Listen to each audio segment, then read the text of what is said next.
बड़ी खबर है कि इजराइल के एयर डिफेंस सिस्टम आयरन डोम ने ईरानी मिसाइलों को रोकने की कोशिश की। कई मिसाइलों को हवा में इंटरसेप्ट किया गया। इजराइल पर ईरानी मिसाइल्स के अटैक की बड़ी खबर सक्रिय हो गया है। पूरा डिफेंस सिस्टम इजराइल पर ईरानी मिसाइल्स के अटैक की बड़ी जानकारी सामने आ रही है। तो इजराइल की ये रक्षा प्रणाली, जिसे आयरन डोम डिफेंस सिस्टम कहा जाता है, विश्व के सबसे सुरक्षित डिफेंस सिस्टम्स में से एक, कई मिसाइलों को हवा में ही इंटरसेप्ट किया गया और ईरान के मिसाइलों को मार गिराया। बरेली के एक अस्पताल में आयोजित मानस पाठशाला में 100 से ज्यादा बच्चे जमा हुए हैं और यहाँ पर श्री रामचरित मानस के माध्यम से संस्कार, अनुशासन और नैतिक मूल्यों की शिक्षा हासिल कर रहे हैं। ये पहल व्यक्तित्व निर्माण और चरित्र विकास पर केंद्रित है।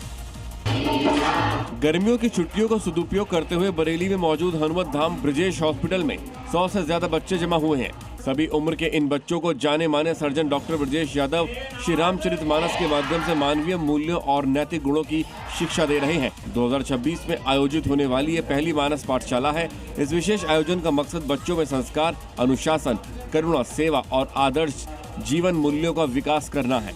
डॉक्टर ब्रजेश यादव का मानना है कि मानस केवल धार्मिक ग्रंथ नहीं बल्कि जीवन जीने का मैनुअल है।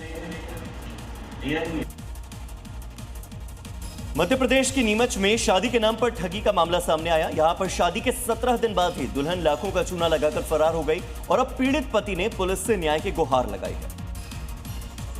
ये देखिए, घर बसाने का सपना लिए इस युवक ने शादी की, लेकिन महज 17 दिन बाद सब कुछ बदल गया। यही दुल्हन अपने दूल्हे को लाखों रुपए का चूना लगा गई।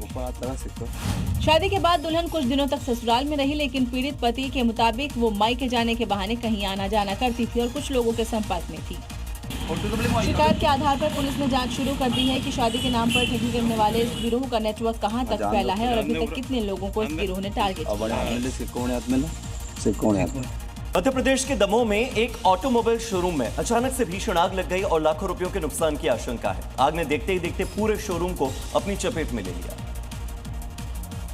मध्य प्रदेश में दमोह के तेंदुखेड़ा इलाके में मौजूद एक ऑटोमोबाइल के शोरूम में भीषण आग लगने से इलाके में हड़कंप मच गया। आग इतनी भीषण थी कि उसने पूरी दुकान को अपनी चपेट में ले लिया।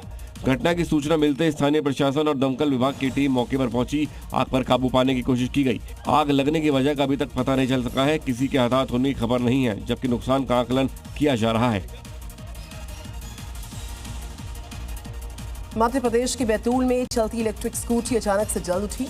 क्योंकि स्कूटी ज्यादा बड़ी होती नहीं है, लिहाजा उसमें लगी जो आग है उसको बुझाने का मौका तक नहीं मिलता। तो फिर वहां पर क्या हुआ, देखिए।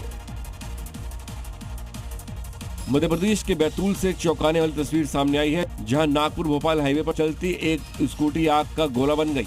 जानकारी के मुताबिक स्कूटी में अचानक तकनीकी खराबी के चलते आग लग गई। कुछ ही पलों में आग बढ़ती चली गई और पूरी स्कूटी धू कर जलने लगी।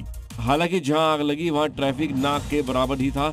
आग के फैलने की कोई आशंका नहीं थी। कुछ राहगीरों ने रुककर जलती स्कूटी को देखा, लेकिन वो कुछ नहीं कर सकते थे और स्कूटी देखते देखते पूरी तरीके से राख हो गई।